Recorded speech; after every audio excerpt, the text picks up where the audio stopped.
Waiting 3 minutes for a beverage feels brief, but inside a congressional committee room, that same duration can feel immensely heavy, akin to watching infrastructure buckle under massive pressure because you anticipate an inevitable and resounding rupture.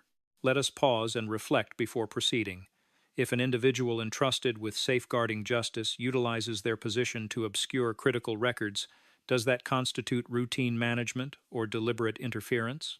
Illuminated by the harsh light of public scrutiny, this was far from a mundane administrative review concerning filing procedures and bureaucratic minutiae. Rather, it served as a profound examination of whether institutional authority insulates itself when subjected to intense transparency. And for an agonizing 17 seconds, that transparency remained unyielding. Moments prior, within the confines of a prominent judiciary subcommittee, the unfolding events did not initially appear extraordinary, as the most significant historical turning points rarely broadcast their arrival with theatrical outbursts or aggressive table striking. The presiding senator refrained from engaging in the kind of performative grandstanding often seen by seasoned politicians playing to the cameras for a quick media soundbite. Instead, he deliberately placed a single folder face down upon his desk, locked eyes with the presiding agency director, and proceeded to read a mere 4 sentences aloud. Those few words were entirely sufficient to completely halt the momentum of one of the Capitol's most composed and articulate officials. This director is certainly no amateur. He does not typically falter under immense strain or lose track of his strategic narratives when confronted by aggressive lawmakers. He has successfully weathered intense interrogations from federal litigators, navigated highly contentious political hearings, and endured relentless congressional inquiries that would cause the majority of public servants to visibly perspire long before a scheduled break. He possesses a well-documented ability to transform lengthy interrogation periods into vague procedural discussions, providing responses that sound cooperative without actually conceding any substantive information. He entered the Assembly Hall precisely at 9:47 inches the morning, accompanied by 2 legal counsels and carrying a substantial portfolio, exuding the demeanor of an executive who is thoroughly accustomed to such proceedings and anticipates another routine victory. During the initial 3/4 of an hour, this self-assurance appeared entirely warranted. The official agenda indicated a review of internal classification and record retention procedures, a topic deliberately framed to seem incredibly dry and administrative, ensuring minimal public interest. The director managed the inquiries regarding chronological frameworks, archiving schedules, and regional office hierarchies with remarkable ease, offering answers that seemed detailed enough to be helpful yet sufficiently ambiguous to avoid any future accountability, safely running out the clock with elegant precision. This comfortable dynamic persisted until the specific senator activated his microphone, causing an immediate and palpable shift in the atmosphere. There is a distinct kind of quietness that descends upon an assembly when all attendees intuitively recognize that the genuine core of the inquiry is commencing. It is an unspoken tension felt physically rather than captured on a written transcript. The senator did not preface his maneuver with any dramatic gestures, exaggerated throat clearing, or sensational announcements about pivoting to controversial matters. With deliberate and quiet exactness indicating meticulous preparation rather than spontaneous action, he extracted a specific record from his files and laid it face down before addressing the director directly, stating his intention to discuss one singular, highly specific file. In that precise instant, the gathering completely shed its guise of a standard administrative review and morphed into an entirely different and far more serious procedure. The lawmaker explicitly identified the internal communication by its specific alphanumeric reference, noting it originated from a regional branch in Florida and was directed to central headquarters in mid-November of the year 2019. The subject pertained to a classification follow-up regarding highly sensitive investigations involving a notoriously controversial figure, initially designated merely as standard confidential material, but subsequently elevated to an exceptionally restricted top-secret status requiring special access permissions. This significant upgrade occurred on the 3rd of February during the current year, a mere 17 days following the agency director's official confirmation to his post. It is crucial to internalize this chronological progression. A standard field report from late 2019 was suddenly escalated to the most secure classification tier available, shortly after a change in leadership. Such an elevation is never the result of an accidental keystroke or a clerical error. It demands a conscious, intentional human directive, requiring authorized signatures and a formal chain of approval. According to the exhaustive investigative efforts led by the senator's team, which encompassed nearly a year of legal demands, multiple judicial disputes, and formal requests to internal watchdogs, this extreme restriction was not proposed by standard review committees or national security divisions, but originated directly from the newly appointed director's immediate office. The senator did not resort to raising his voice to emphasize this revelation. Instead, he presented it with the clinical precision of a litigator, illustrating a definitive timeline before a judicial panel, before pausing to pose a critical inquiry. He asked the director why, within the initial 2.5 weeks of assuming control of the agency, he deemed it a paramount priority to further conceal a document identifying individuals associated with that highly controversial historical investigation. It is essential to carefully analyze this juncture, as it represents the fundamental crux of the matter. Elevating a file from a standard confidential level to a restricted special access tier is not a mere administrative formatting update. It actively prevents transparency, restricts internal referencing, and effectively buries the information away from potential public disclosure. The director's initial reply was heavily guarded, perfectly aligned with standard bureaucratic defensive training. He asserted that decisions regarding document restrictions are predicated upon ongoing investigative vulnerabilities and overarching security paradigms that he was prohibited from elaborating upon in a public forum.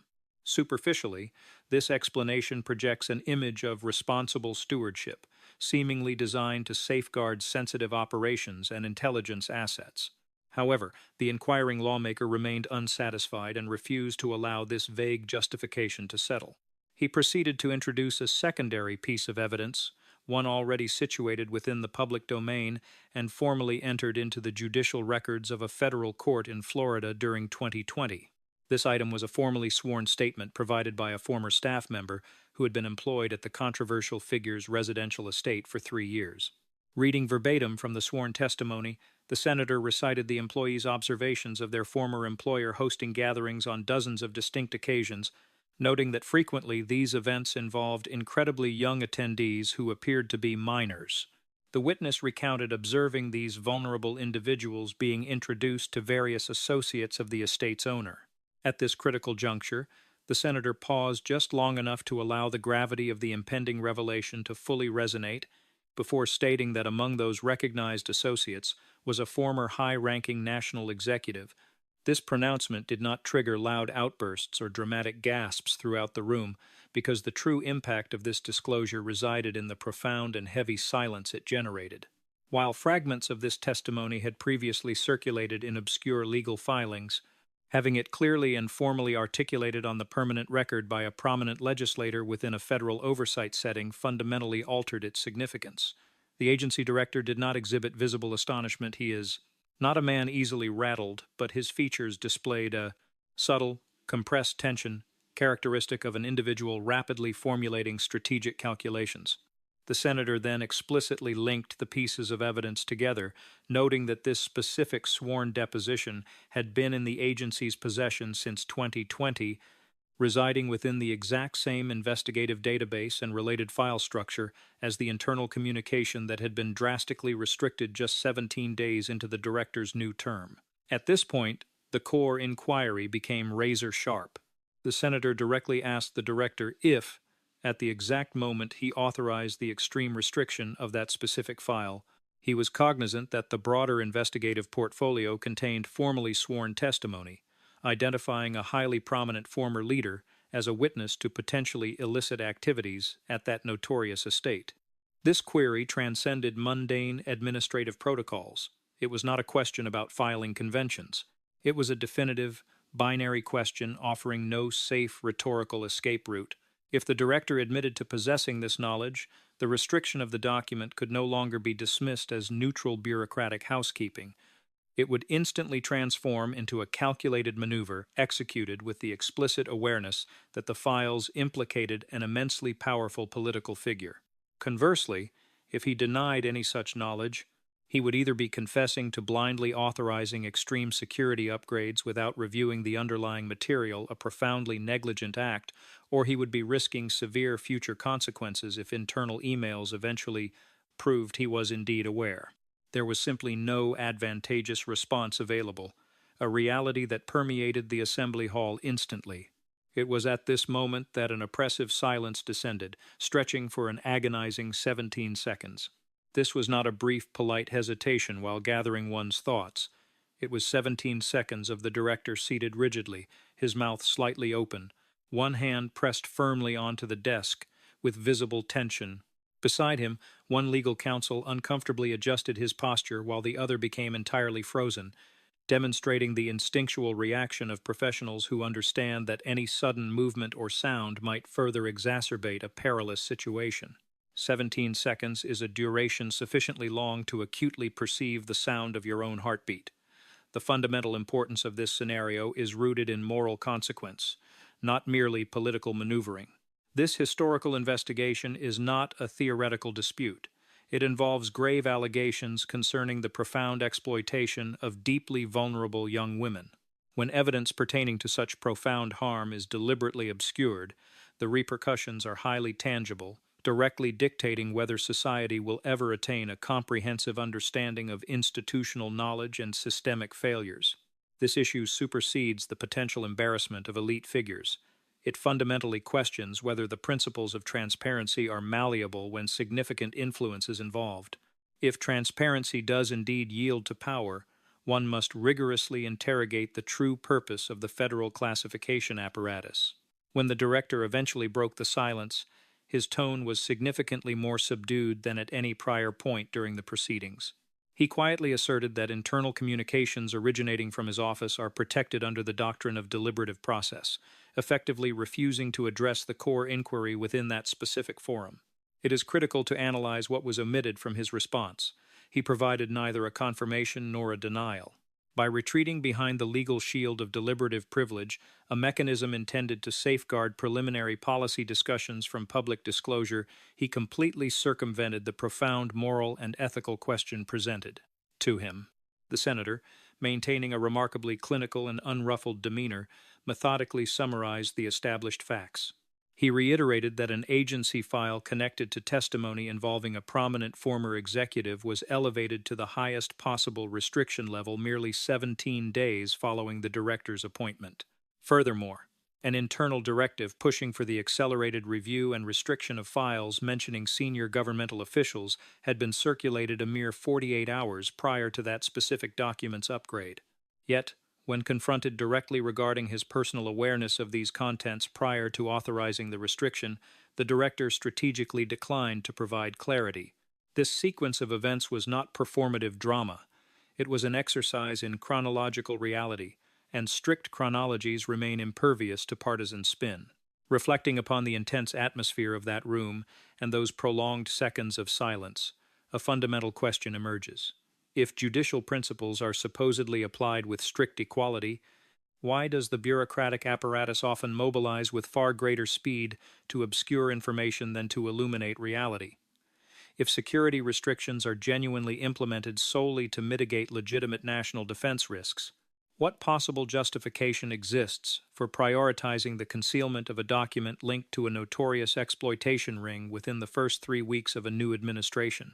And if the genuine rationale remains permanently obscured behind vague procedural jargon, who truly reaps the benefits of such orchestrated silence? This assembly transcended the boundaries of standard governmental oversight. It captured the intricate mechanisms of state power, momentarily freezing as the massive weight of its own internal contradictions became apparent. To dismiss this encounter as merely a tense dialogue between two public figures is to fail to comprehend the profound structural implications of the event. The senator's subsequent actions were completely devoid of emotional theatricality. They were rigorously structural, recognizing that institutional power either fractures or sustains itself based on structural integrity. Adopting a highly prosecutorial methodology driven by logical necessity rather than a desire for spectacle, he focused exclusively on the irrefutable data, specific calendar dates, official directives, and internal routing protocols. The lawmaker eschewed vague insinuations, relying entirely on a meticulously documented paper trail that remains indifferent to ideological biases. He highlighted a specific date, the 1st of February during the current year, exactly 2 days prior to the drastic restriction of the aforementioned document when an official directive was issued internally from the agency's highest office.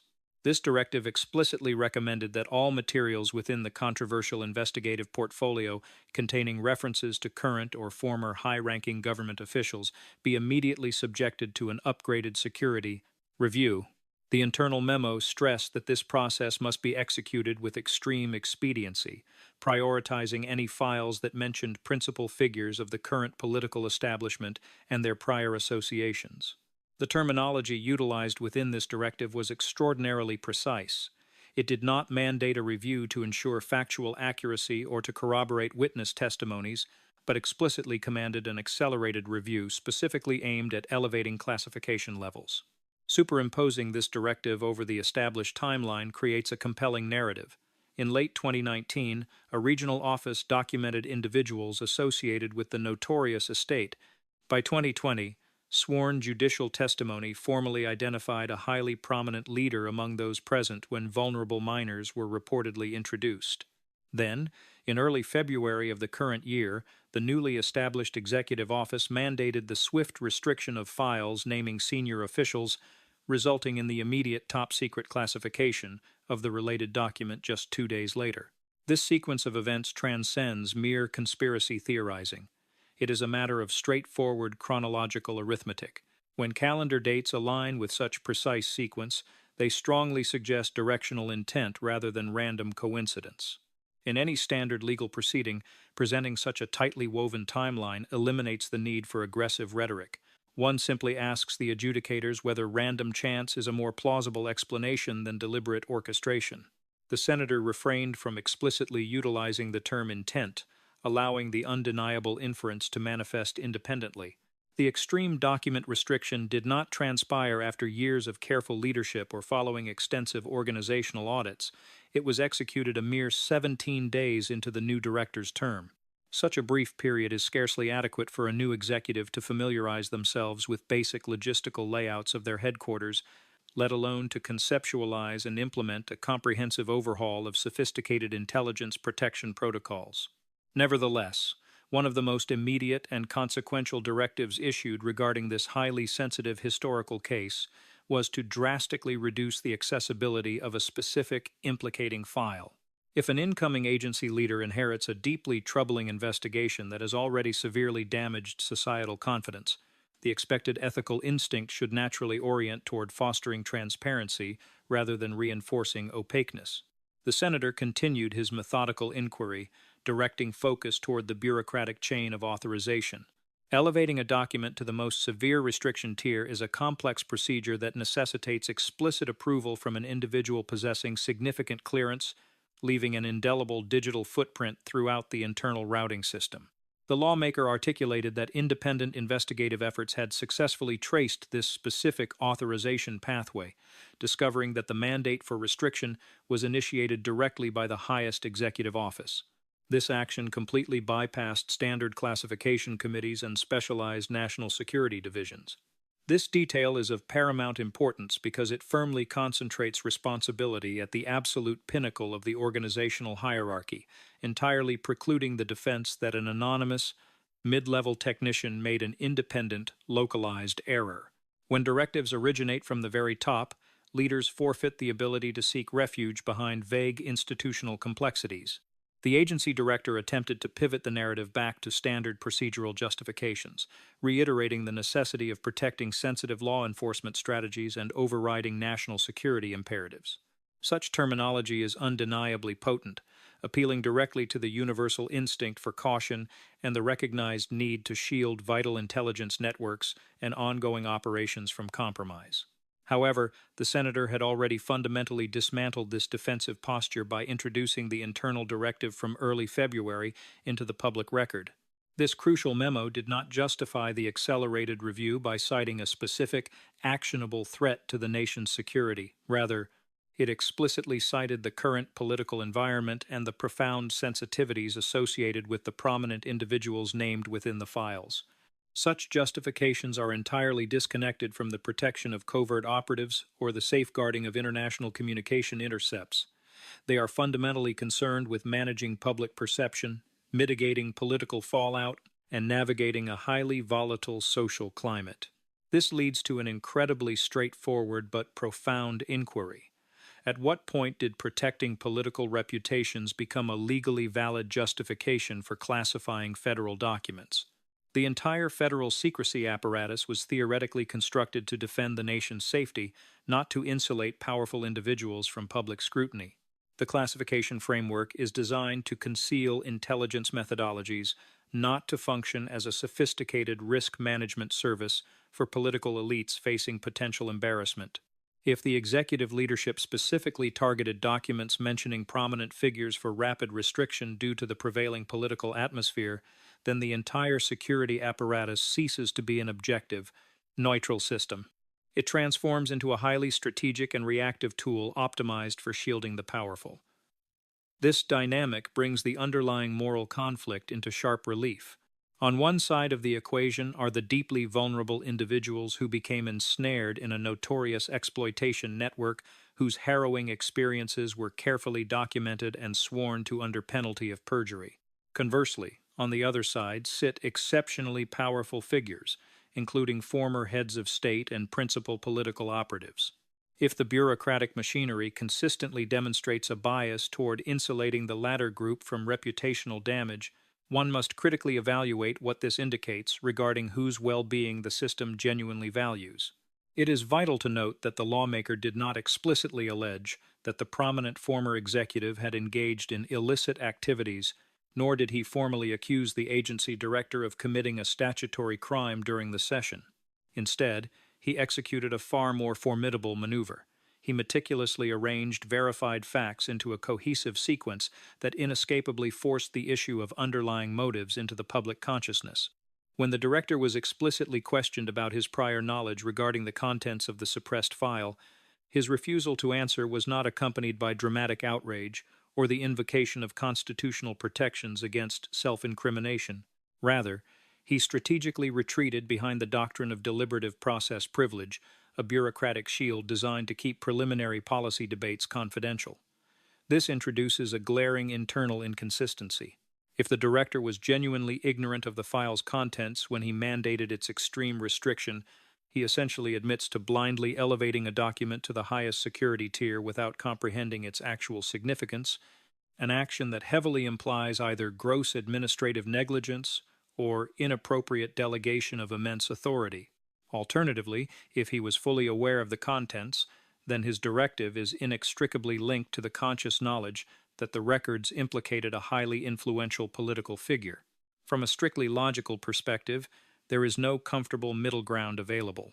Because both potential explanations carry severe professional and ethical ramifications, the director's prolonged silence effectively transforms into substantive evidence of intense internal calculation. A pause of 17 seconds does not indicate an absence of thought. It signifies a mind overwhelmed by rapid strategic processing. It is the duration required to frantically evaluate various scenarios, weighing the immediate risks of a truthful admission against the looming threat of future judicial inquiries, and analyzing how a written transcript of the exchange will be interpreted in the months to come. It is also imperative to recognize that this confrontation was not a spontaneous ambush. The senator had formally requested this specific inquiry nearly a year in advance. A year characterized by relentless subpoenas, multiple legal escalations, and formal petitions to independent oversight bodies. Such sustained effort is not indicative of a politician merely seeking brief internet virality. It represents the meticulous construction of a durable factual record, systematically assembled to withstand intense scrutiny. If one momentarily removes the specific partisan identities from this narrative, the overarching implications become even more alarming. Envision any hypothetical agency leader who, within 3 weeks of assuming power, deliberately accelerates the concealment of evidence tied to a globally infamous criminal enterprise. Imagine that internal communications explicitly justify this concealment based on political sensitivities rather than genuine security threats. If that hypothetical leader subsequently refuses to confirm whether they knew the explosive nature of the documents they suppressed, would any objective observer classify such behavior as routine administration, or would it be universally recognized as an enormous warning sign? The power to classify information is arguably one of the most potent authorities within the governmental structure. While it is essential for safeguarding legitimate state secrets, it is equally capable of burying highly inconvenient realities beneath impenetrable layers of bureaucratic compartmentalization. When utilized appropriately, it defends the populace. When manipulated strategically, it solely defends those in power. This distinction forms the absolute core of the entire inquiry. The central issue is not the personal loyalties of the director, nor the political motivations of the senator, but whether the very mechanisms engineered to protect the nation are being subtly recalibrated to protect specific, highly influential individuals. The lawmaker concluded his precise line of questioning with striking clarity, asserting that the general public possesses the capacity to form their own educated conclusions based on the presented evidence. This concluding remark is profoundly impactful because it elegantly transfers the burden of proof from a direct allegation to a logical deduction. The formally established record now undeniably demonstrates that a file containing sworn testimony about a highly prominent figure was severely restricted almost immediately upon the director's arrival. It confirms the prior existence of an internal memo demanding the swift suppression of files related to elite officials. It also permanently logs the director's refusal to confirm his awareness of the file's contents prior to acting. Unlike impassioned political rhetoric, an established chronological sequence remains entirely unaffected by vocal tone or emotional delivery. Consequently, the initial segment of this profound hearing unequivocally demonstrated that the institutional barrier separating necessary security from inappropriate political protection had been severely strained. The prolonged hesitation was undeniably deliberate, the dates aligned with mathematical precision, and the internal directives were devoid of ambiguity. If the apparatus of state secrecy is repurposed to mitigate political vulnerabilities rather than authentic national security threats, the foundational principle of equal justice inevitably begins to crumble. The collateral damage of such erosion cannot be contained within a single committee room. It relentlessly infects the broader public consciousness, poisons potential judicial proceedings, and taints every subsequent inquiry where the citizenry is expected to blindly trust the impartial application of the law. However, the proceedings were far from concluded. They merely transitioned from an examination of administrative procedure to a profound interrogation of ethical responsibility. Once the undeniable paper trail had been established and the chronological sequence locked into the permanent record, the situation ceased to be a simple puzzle of bureaucratic maneuvers and evolved into a severe moral dilemma. Such ethical crossroads are notoriously treacherous environments for individuals who are accustomed to hiding behind dense policy jargon and procedural defenses. The senator steadfastly refused to hurl direct accusations, avoided all forms of melodramatic grandstanding, and completely rejected the standard playbook of partisan theater. He simply allowed the irrefutable logic of the timeline to stand independently, forcing it to bear its own immense weight. The resulting silence was not merely a tactical maneuver, it was a profound manifestation of consequence. Consequence is precisely what the complex history of this particular scandal has consistently sought to evade.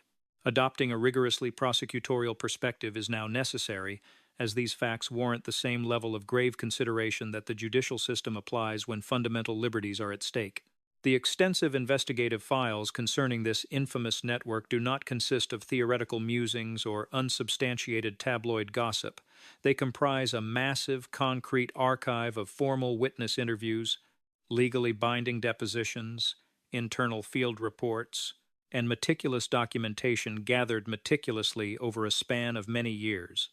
Prominent among these archives is a specific deposition, officially entered into the judicial records of a federal district court in 2020. This sworn statement was provided under penalty of perjury by a former employee who spent 3 years working within the residential compound of the notorious individual. The witness formally attested to personally observing their employer hosting varied guests on dozens of distinct occasions, explicitly noting that on numerous instances, these gatherings included remarkably young females who clearly appeared to be minors. The testimony further detailed the systemic introduction of these vulnerable youths to the employer's various high-profile associates. This information is not idle speculation. It is legally sworn evidence. When the lawmaker recited the specific excerpt identifying a prominent former executive as one of those recognized associates, he refrained from any embellishment or personal interpretation. He simply read the words into the official congressional record, exposing them to the intense illumination of public oversight. This action is of paramount importance because exposing previously obscured facts to absolute transparency fundamentally alters their nature. Once formally articulated within a powerful federal forum, such information ceases to be mere fodder for digital arguments and officially enters the serious, permanent discourse of the national government, instantly raising the overarching stakes. In response, the agency director did not display any overt signs of anger or defensive indignation. He did not attempt to interrupt the senator, nor did he offer any verbal denials. Instead, he exhibited intense physical compression. His facial muscles tightened marginally, his physical posture grew rigidly stiff, and his gaze darted momentarily toward his legal representatives before locking back into a carefully cultivated expression of neutral detachment.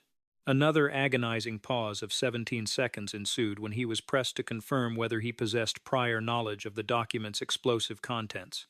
A 17-second delay is entirely sufficient to become acutely aware of the physical heat radiating from the chamber's lighting fixtures. It provides ample time for every attending journalist to completely cease their frantic typing and simply observe the unfolding tension. It is a window of time large enough for the truth to either boldly emerge or rapidly retreat back into the shadows.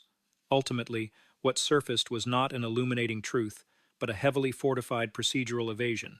The director softly reiterated that communications originating from his office are strictly protected by the deliberative process privilege. This specific phrase is a highly technical legal construct, explicitly engineered to prevent the compulsory disclosure of sensitive internal policy debates. It emphatically does not answer the fundamental question of whether he possessed specific knowledge, nor does it address whether his administrative decision was directly influenced by the presence of an incredibly powerful political figure's name within the files. It is crucial to observe the precise mechanics of this exchange. A profoundly straightforward question regarding factual awareness was met with a deeply structural, legalistic deflection. The vast expanse between those 2 points is precisely where systemic doubt takes root and flourishes. Analyzing the underlying logic without the interference of partisan bias or emotional exaggeration yields stark conclusions. If the director was entirely oblivious to the sworn testimony naming the former executive when he mandated the extreme classification upgrade, he effectively concedes to blindly elevating the security status of highly sensitive materials without conducting any substantive review or possessing a fundamental understanding of their contents. Such an admission heavily implies a staggering failure to exercise due diligence or a dangerous reliance on internal recommendations devoid of critical oversight. For an individual occupying the highest echelon of federal law enforcement, neither of these explanations inspires even a modicum of public confidence. Conversely, if he possessed full awareness of the contents, it becomes impossible to separate his administrative directive from the conscious realization that the documents contain sworn statements linking a massively influential political leader to a highly radioactive criminal inquiry. While such testimony does not automatically equate to absolute proof of legal culpability, it unequivocally demonstrates that the classification upgrade was executed with full cognizance of its immense political and reputational ramifications.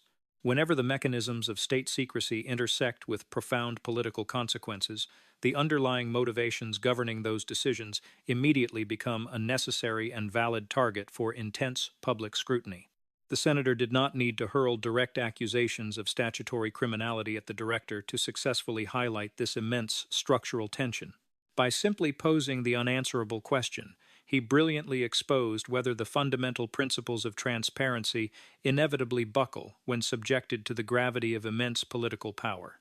This inquiry transcends the specific guilt or innocence of any singular politician. It probes the far more terrifying possibility that the entire justice system is designed to react with a fundamentally different set of rules when exceptionally powerful individuals become entangled in ongoing investigations. Zooming out from the immediate confines of the hearing room reveals a much broader and deeply troubling context. The citizenry is perpetually assured that the fundamental principles of justice are applied uniformly, without exception or favoritism. The phrase promising justice without fear or favor is not merely decorative rhetoric. It is the absolute bedrock upon which a functional constitutional democracy is constructed, serving as the primary barrier against a system where elite influence dictates legal outcomes.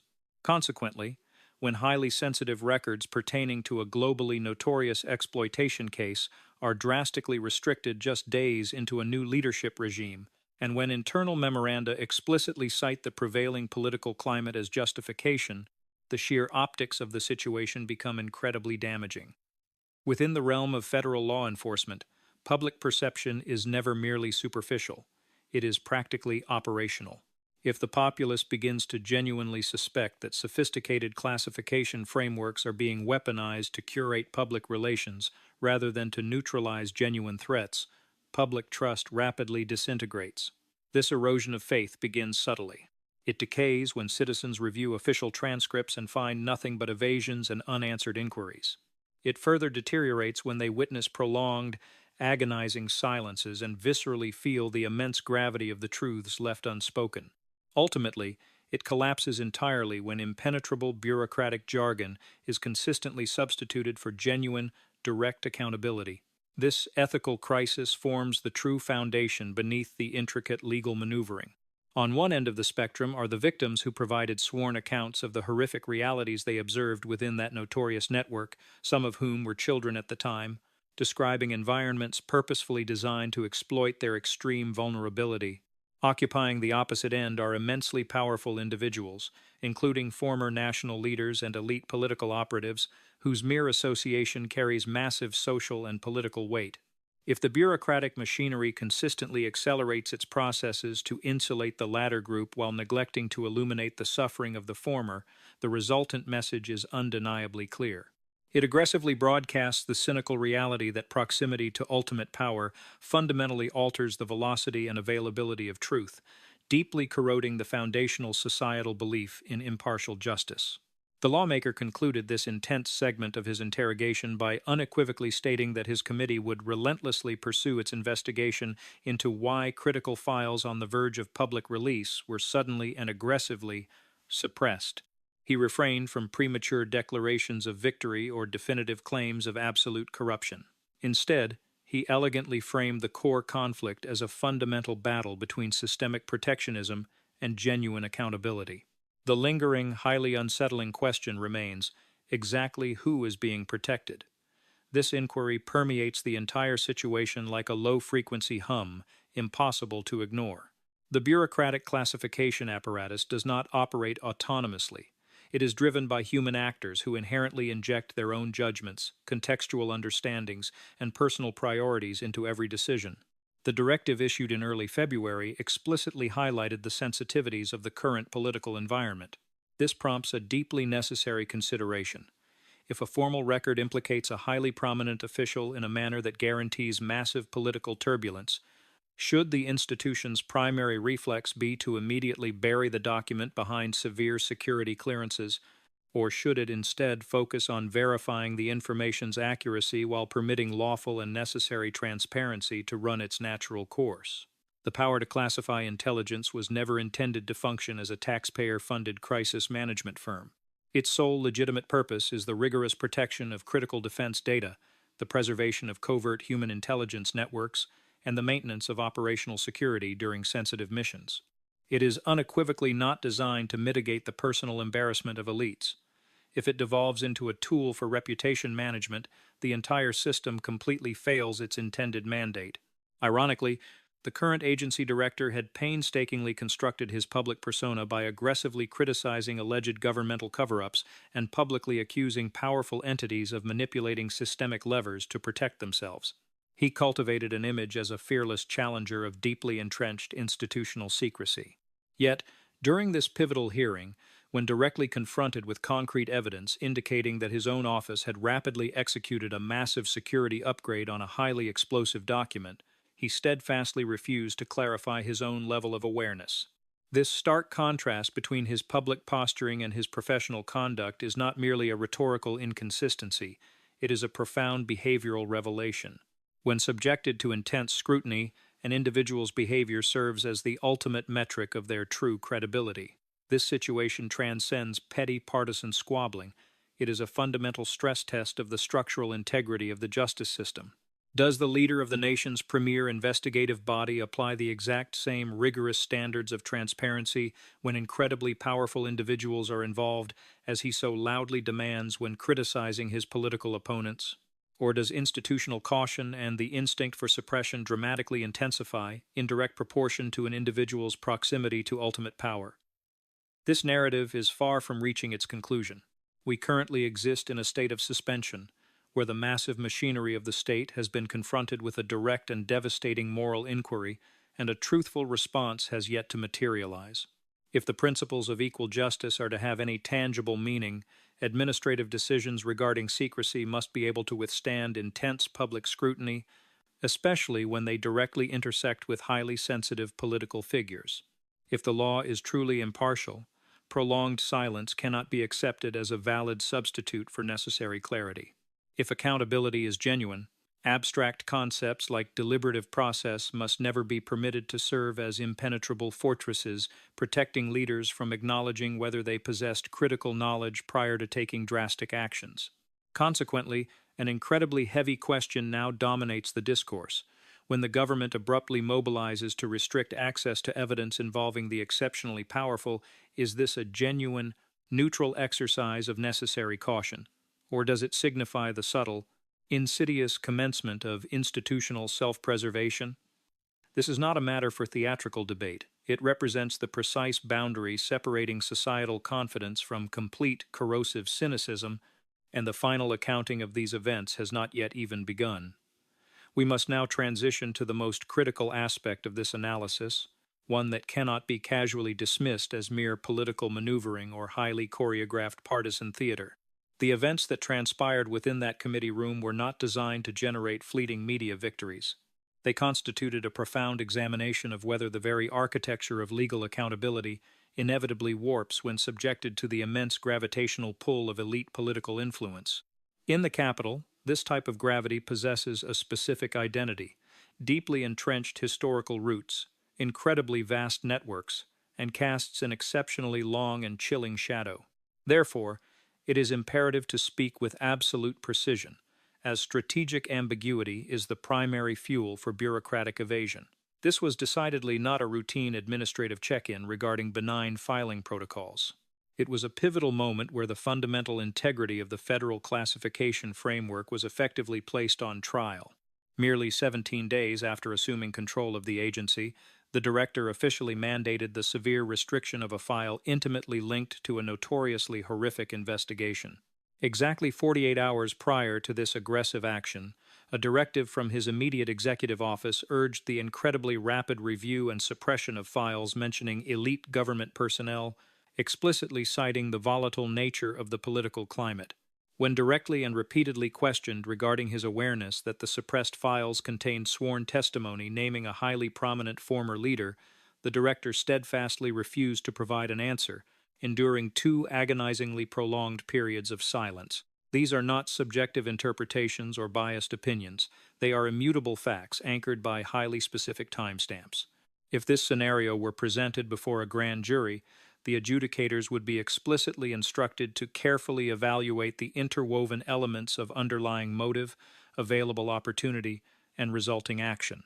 The apparent motive is the intense political sensitivity surrounding elite figures in the current hyper-partisan environment. The opportunity was perfectly provided by the installation of a new executive possessing absolute authority over security designations within his first 3 weeks of tenure. The definitive action was the immediate escalation of a highly damaging document to the absolute highest tier of restricted access. Throughout this intense proceeding, no formal allegations of criminal conduct were levied against the prominent former executive, nor was the agency director explicitly accused of violating statutory laws.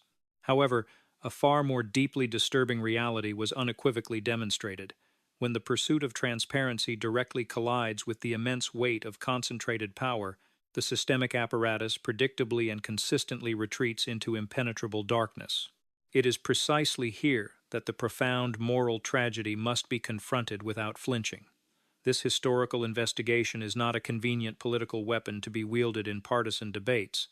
It is a sprawling, verified network of harrowing allegations centered on the systematic abuse of young women and minors who bravely testified under oath about their subjection to deeply coercive and exploitative environments. For many years, an outraged public has continuously demanded to know the identities of every individual who possessed knowledge of these crimes, who participated in those gatherings, and who passively stood by while profoundly vulnerable people were thrust into horrific situations far beyond their control. Finding the answers to these excruciating questions is not a matter of generating salacious entertainment. It is the absolute foundation of systemic accountability.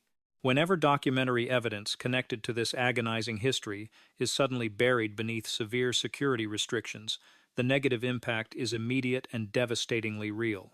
Such actions guarantee that fewer investigators can access the material, massive bureaucratic hurdles are erected, and future litigators, independent watchdogs, or congressional oversight committees face nearly insurmountable barriers just to reference the existing files.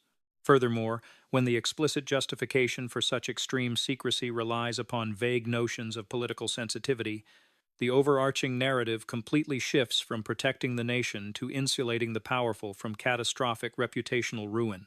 One must pose a brutally honest hypothetical. If the individuals identified within those restricted pages were merely obscure, mid-level administrators or entirely private citizens lacking massive political leverage, would the agency have moved with such astonishing speed to suppress the data, or would the information have been rapidly declassified? If the files exclusively referenced people entirely devoid of influence or power, wouldn't the bureaucratic urgency have naturally defaulted to total transparency rather than aggressive concealment? These are not cynical, rhetorical queries.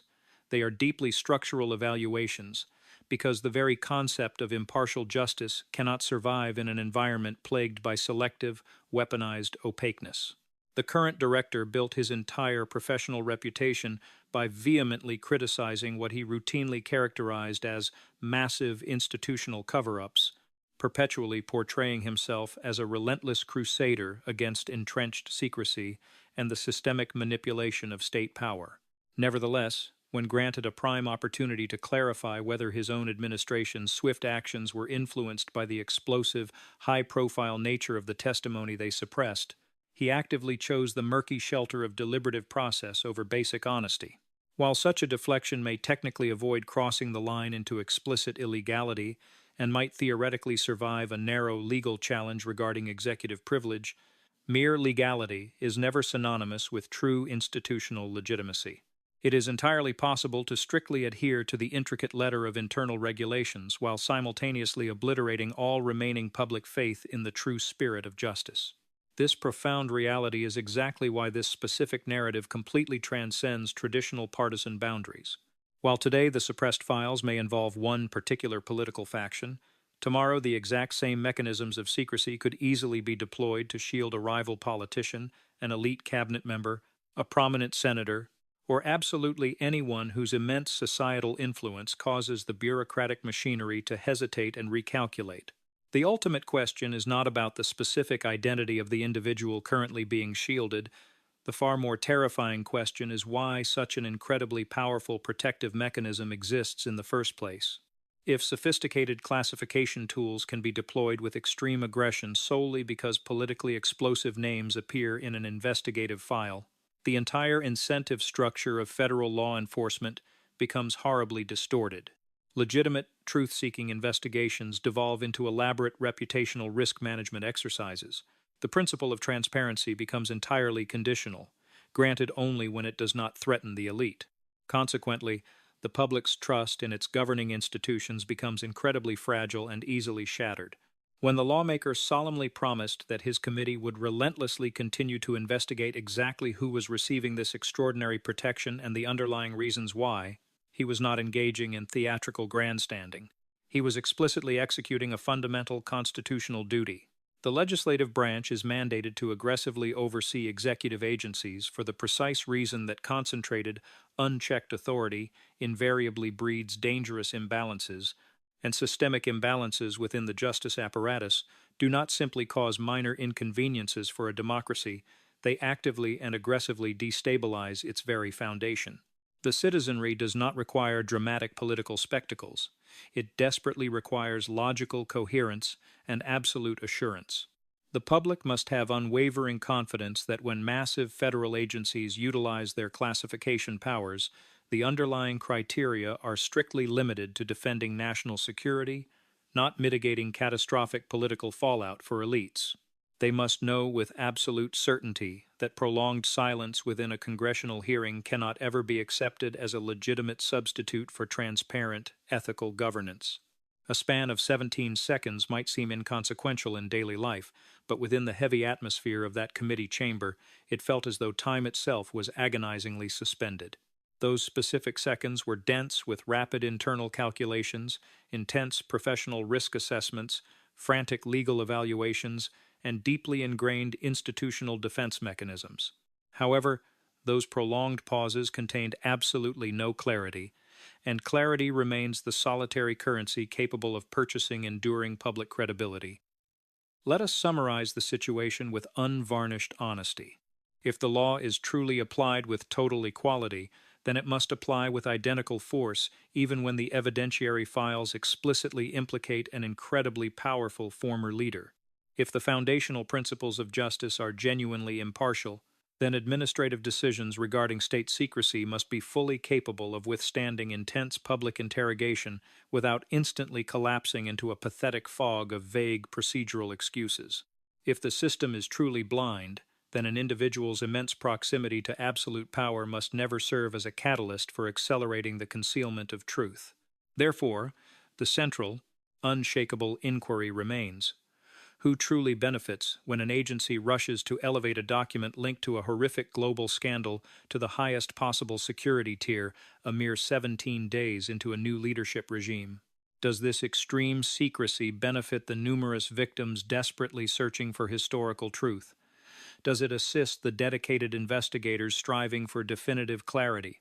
Or does it exclusively benefit those elite individuals whose mere names possess the power to generate massive political shockwaves? Furthermore, a deeply unsettling secondary question arises, one that should profoundly disturb every citizen regardless of their ideological leanings. If the classification apparatus has truly become a reflexive, automated defense mechanism for the incredibly powerful, what will happen the very next time a major investigation inevitably encroaches upon someone situated at the absolute pinnacle of society? Will the fundamental commitment to transparency simply buckle and fold once again? Will the agonizing silence simply stretch for another unbearable 17 seconds? This entire ordeal is not fundamentally about personal animosity toward any specific politician. It is not about a particular senator attempting to score cheap political points for his re-election campaign. It is entirely about determining whether the heavy machinery of justice is dangerously elastic when exposed to the immense heat of concentrated influence. Because if the answer to that question is yes, even to the slightest degree, then the supposedly immutable rule of law is completely revealed as a negotiable commodity. And if the foundational rule of law becomes merely a negotiable concept, then the sacred promise that absolutely no individual is above the law instantly ceases to be a functional reality. It devolves into a hollow, meaningless slogan used to pacify the masses. Therefore, I leave you with this final, profound consideration, which is utterly devoid of theatrical rhetoric. When the highest-ranking federal investigative executive point-blank refuses to disclose whether he possessed prior knowledge of a politically explosive document before taking aggressive steps to bury it even deeper within the opaque classification system, what exactly is his silence attempting to protect? Can such behavior ever genuinely be categorized as transparency? Can it possibly be defined as accountability? If the crushing weight of the law only ever presses downward upon the vulnerable and never truly reaches upward to hold the powerful accountable, can we honestly continue to refer to it as a system of law? You have now been presented with the undeniable chronology. You are fully aware of the contents of the sworn deposition. You have felt the immense weight of the agonizing silence. The responsibility now shifts entirely to you to critically determine what all of this ultimately signifies. If you firmly believe that this level of rigorous scrutiny is absolutely essential for the survival of a just society, ensure this message reaches a wider audience who deeply values the concept of equal accountability. Share your critical perspectives, as relentless public pressure is frequently the only remaining force capable of preventing vital oversight from fading into irrelevant obscurity. Disseminate this information to anyone who still naively assumes that the bureaucratic classification system is perpetually neutral, and directly ask them if this specific sequence of events truly feels like standard administrative procedure. Remain engaged, because this critical narrative is far from reaching its conclusion. It is entirely possible that the next suppressed document to inevitably surface will finally provide the definitive answer to the profound question that those 17 agonizing seconds of silence desperately attempted to conceal,